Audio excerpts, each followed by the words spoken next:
9 आंदोलकांना तडीपारीची नोटीस दिली. म्हणजे कसं बघताय आता, म्हणजे नेमकी ह्या काळात होण्याचं काय कारण असं पडेल? नाही, हे काय एकीकडून धसांनी आणि एकीकडून मुख्यमंत्र्यांनी सांगायचं की आम्ही केसेस मागे घेणार आहेत आणि एकीकडून तुम्ही नोटिसा द्यायच्या आंदोलकात. तुमचा दुसरा काही विषय असेल ना, आम्हाला काही घेणं देणं नाही. आपण सरळ स्टेट काम आहे आपलं, पण आमच्या सरळ स्वभावाचा फायदा तुम्ही उचलायचा नाही. कारण तुम्ही आंतरवालीतल्या आंदोलकांना जर नोटिसा देणार असली आणि त्यांच्या पाठीमागं असं लागणार असले, मी सोडणार नाही फडणवीस, मी सोडणार नाही. कारण तुम्ही एकीकडून म्हणायचे गुन्हे मागं घेतो आणि दुसरीकडून एक एक गुन्हा वाढवायचा. म्हणजे तुम्ही मराठ्यांना जर वेटीस धरायचा प्रयत्न केला तर तुमचा कार्यक्रम लावायला मला वेळ नाही लागणार. हे बघा, इथं एक प्रामाणिक काम करणाऱ्या आंदोलकाला तुम्ही विकत घेऊ शकत नाही, त्याच्यावरती प्रेशर आणू शकत नाहीत आणि तुम्ही आमचं काही करू बी शकत नाही. फक्त आम्हाला त्या वाटावर जायचं नाही. फडणवीस साहेब ध्यानात ठेवा की मला त्या वाटावर जायचं नाही. जर गनिमा काव करशील किंवा तू असा मराठ्यांचा तिरस्कार करशील आणि तू मराठ्यांना संपवण्याच्या भाषेत येणार असेल, तुझ्या पोटात एक होटात एक हे दाखवण्याचा प्रयत्न करत असेल, ज्यावेळेस तुझ्यावरती वेळ आली त्यावेळेस तू रडून, म्हणजे तो एक देवेंद्र होता पाहिला, ती वर होता कुठंतरी, त्याच्यावर संकट आलं की ते रडत ब्रह्मदेवाकडं महादेवाकडं पळायचा. तसं तुझ्यावर वेळ आली की तू रडत मराठ्यांच्या वाटावर येतो. आणि एकदा तुला गादी मिळाली की ते माज आल्यासारखं जे वागणूक आहे ना, ती मला पसंत नाही. आम्ही पाठीमागचे 3 महिने निवडणुकीच्या आधीचे आणि निवडणुकीच्या नंतरचे आत्ताचे 3 महिने एक ब्र शब्द त्या माणसाला बोललो नाही. आम्हाला अशी आशा होती की मराठ्यांनी सांगावं आणि फडणवीसनी करावं, अशीच प्रक्रिया होईल. ही आमची भोडी भावना आहे गरिबांची. पण गरिबांच्या लेकराच्या भवितव्याशी खेळायला लागला आरक्षणामुळं. पुन्हा केसेस कमी करायच्या सोडून ते वाढवायला लागला. म्हणजे तू एवढं दूध खोळं आम्हाला समजू नको आणि चॅलेंज द्यायचा तो विषय सोडच. पण तुला पुन्हा एकदा सांगतो, तू नादाला लागू नको शहाणा असेल तर. कारण मला काय समाजापेक्षा पुढं कळत नाही. आणि ह्या समाजाच्या एकदा जर ध्यानात आलं की तू गोड बोलून डाव टाकायला लागला मराठ्यांची पोरं संपवायची, तर हेच मराठ्यांची पोरं तुला रस्त्याने सुद्धा नाही फिरून द्यायची. म्हणजे ही धमकी नाही, मी तुला तळतळ सांगतो गरिबाची काय असते ती. गरीब आरक्षणामुळे कशा आत्महत्या करतात, गरीब केशीमुळं नसून केशी व्हायला लागल्यात, आंतरवालीच्या आंदोलकावर नोटीस द्यायच्या, ही जी मूर्खपणाची चाल आहे ना, ही चालणार नाही, मायापाशी तरी चालणार नाही. म्हणून पुन्हा एकदा सांगतो की जी बेमानी गद्दारी हे शब्द आहे ना, तुझ्यावर शिक्का पडू देऊ नको. कारण ह्या भोळ्या भाबड्या जनतेनं, आम्ही सरळ लोक आहेत म्हणून सरळ हाताने या समाजानं मदत केली, म्हणूनच तू रडकुंडीला आला होता. तुला ही आनंदाची गादी कधीच मिळू शकत नव्हती. या राज्यात मराठ्यांशिवाय पान हलू शकत नाही. आता तुझं भागलं म्हणून जर तू आता उलटणार असला तर हे तुझ्यासाठी घातक असणार आहे. लक्षात ठेव, मी सहन करणार नाही आणि मराठी सुद्धा इथून पुढे सहन नाही करणार. कारण सत्ता आल्यावर तू आता मराठ्यांना जर पायाखाली दाबिणार असला तर हे मराठे तुझ्या पक्षाला सुद्धा दम नाही खाणार. आणि कोणत्या मराठ्याला त्याच्या पक्षातल्या मान्य हे मला सांगा की केस मागे घेईन म्हणायचं सोड म्हणला आणि आता म्हणतोय एक वाढवायला लागलाय, नोटीस द्यायला लागलाय आंतरवालीच्या आंदोलकाला. आता राज्यातल्या सुद्धा दे. कोणत्या त्याच्या पक्षातल्याही मराठ्यांना हे मान्य की मराठ्यांचेच मुर्दे पाडताना तुम्ही उघड्या डोळ्यानं बघताय. आरक्षण देऊनही पोरांना शिक्षण घेता येत नाही, हक्काचं असूनही ओबीसी मधलं आरक्षण देत नाही आणि केसेस सुद्धा वाढवायला लागला. कोणत्या मराठ्याला मान्य? हीच वेळ सत्ताधारी पक्षातल्या मराठ्यांवरती जर आली तर तुम्ही सहन करणार का? मग मीही करणार नाही. त्यांनी चूक सुधाराव, त्यांनी दिलेल्या नोटीशी त्या मागं घ्यावात. आम्ही सन्मानाची देवेंद्र फडणवीसला वागणूक द्यायला तयार आहेत. पुढच्या काळात सन्मान हा शब्द त्यांनी मग डोक्यातून काढून टाकायचा. कारण या लोकांनी तुला तिथं बसवलंय म्हणून तो शान वाढली. जर मान सन्मान घ्यायचा असला तर मान सन्मान जनतेला द्यावा लागतो. ज्या जनतेनं तुला सन्मान दिला ना, त्या जनतेला अगोदर द्यावा लागतो. तू जर जनतेला देणार नसला तुला मिळणार नाही, हे लिहून ठेव. पाटील, वाळू चोरीचे सुद्धा गुन्हे त्याच्याबरोबर, म्हणजे आंदोलनात आहेत पण ती गुन्हे आपण स्पष्ट सांगितलंय. तुमचं बाकीचं काय मला माहिती, आपण त्यात पडत बी नाही. तडीपारीत कारण मोगच सांगितलं मी, तिथं सुद्धा सांगितलं डबल बाईट बघा तुम्ही. तुमचं दुसरं काय असेल ना मला देणं घेणं नाही.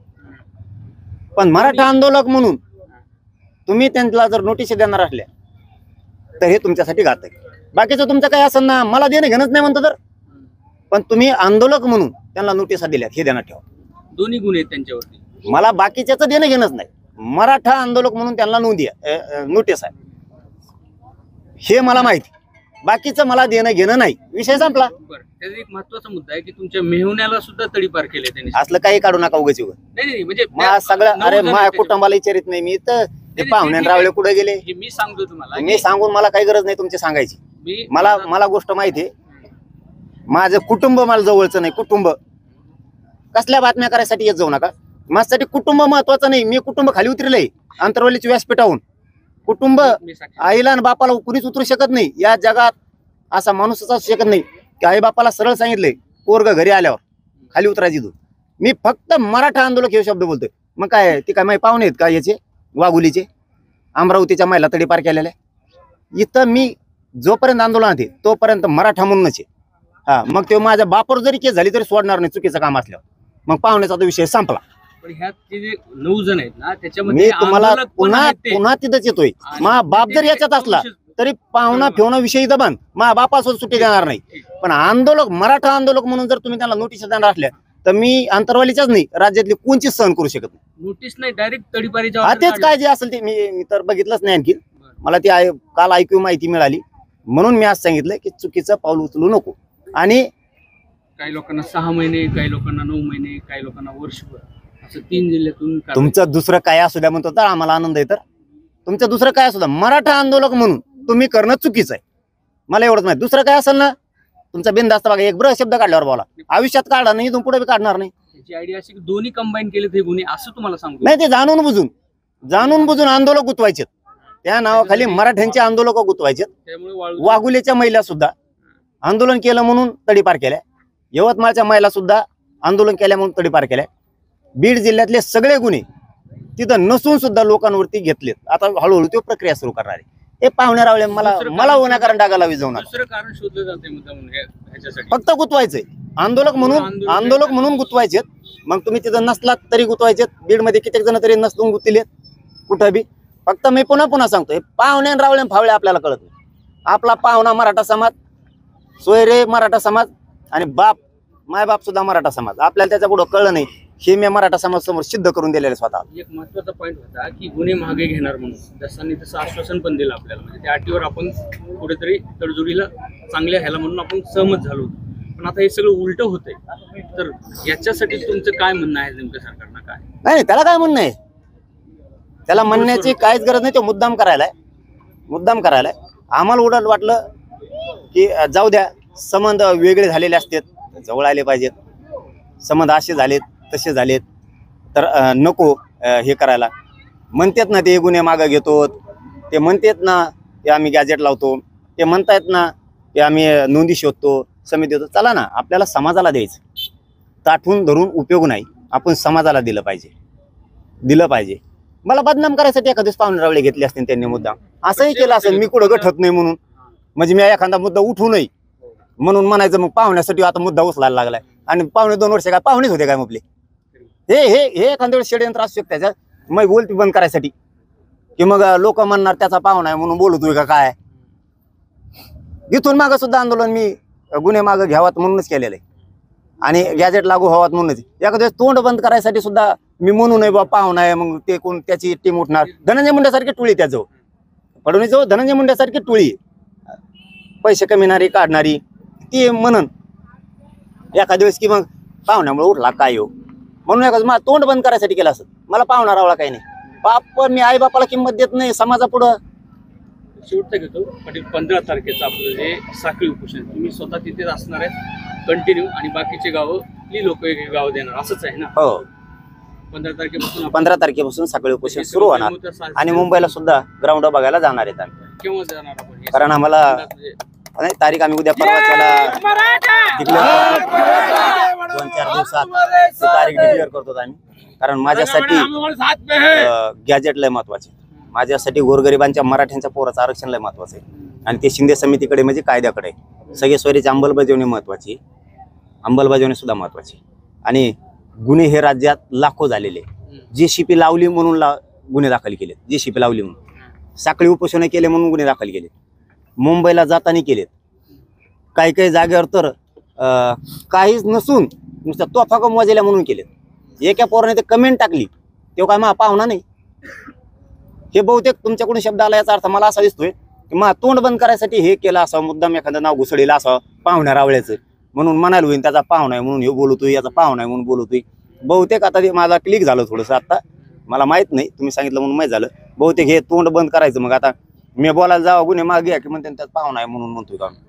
100% हे षडयंत्र सुद्धा त्या देवेंद्र फडणवीसच केलं करायला लावलं दिसतं इकडून. त्यांना आता याच्यात मीच बी शोधत जाणार आहे. हे अगदी आंदोलनातले आहेत आपली सगळी. नाही, त्यांना ते आंदोलक नाही जोडायचं वाटतं, हे जोडायचं वाटतं. म्हणजे मी बोलायला लागलो की गप्प पडलो पाहिजे.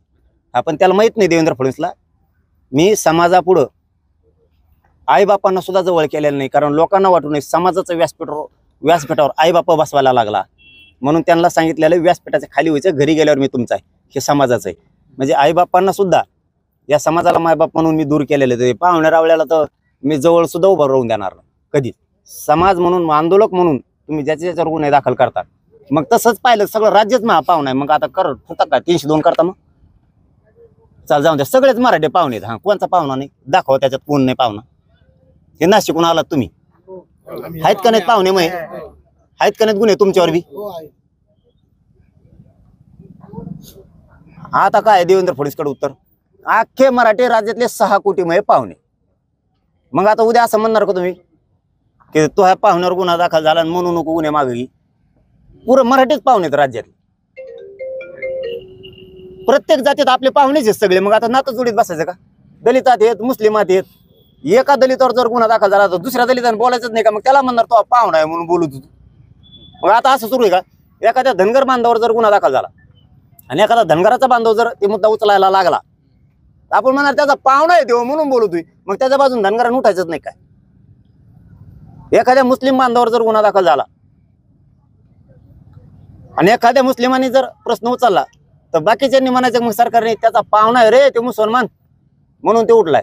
म्हणजे बोलायचं आशे बंद करायचे काय लोक बोलायचे आता देवेंद्र फडणवीसला? ही नवीन चाणक्य नीती काय तुही? इथं नसते टिकत भाऊ, राय सांभाळून सत्ता मराठ्यांनी दिलेली इरजण टाकील आनंदावर तो आहे. एबीपी माझा, उघडा डोळे बघा नीट.